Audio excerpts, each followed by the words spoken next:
আমার ঘরের বাঁয়ে থাকে রাখো হরি, আর ডান দিকের পড়শি আমার আল্লা রাখা। কেউ বলতো একই বৃন্তে দুটি কুসুম, কেউ বলতো একই গাছের দুটি শাখা।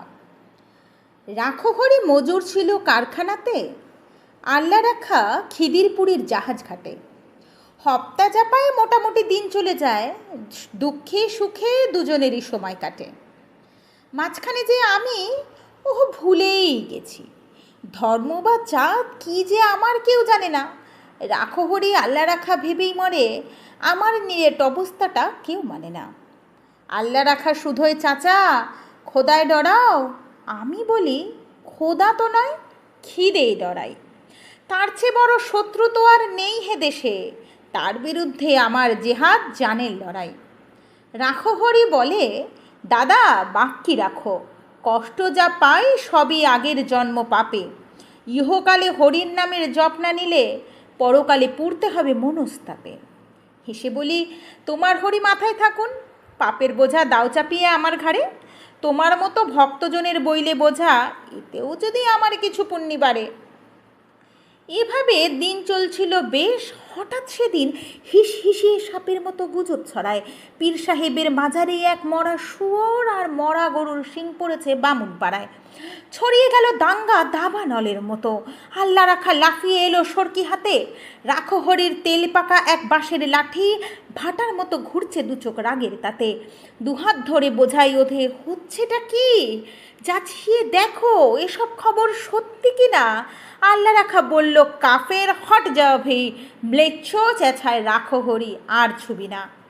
রক্ত গঙ্গা বইল আমার চোখের আগে, জখম হয়ে জ্ঞান হারালাম পথের ধারে।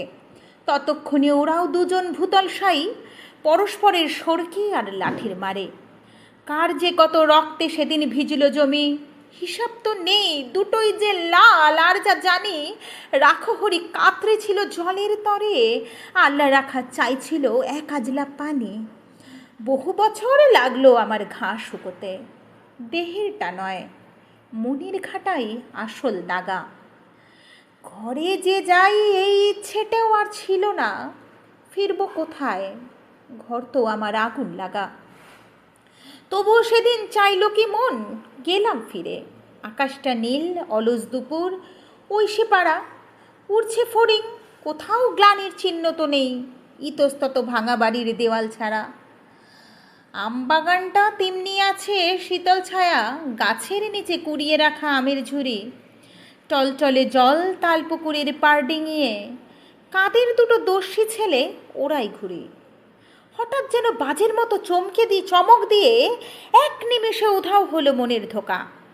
সুতো টানছে আল্লা রাখার ছেলে করিম, লাটাই গোটোয় কানাই রাখো হরির খোকা। আমার ঘরের বাঁয়ে থাকেন রাখো হরি, ডান দিকের পড়শি আমার আল্লা রাখা। কেউ বলতো একই বিনতে দুটি কুসুম, কেউ বলতো একই গাছের দুটি শাখা।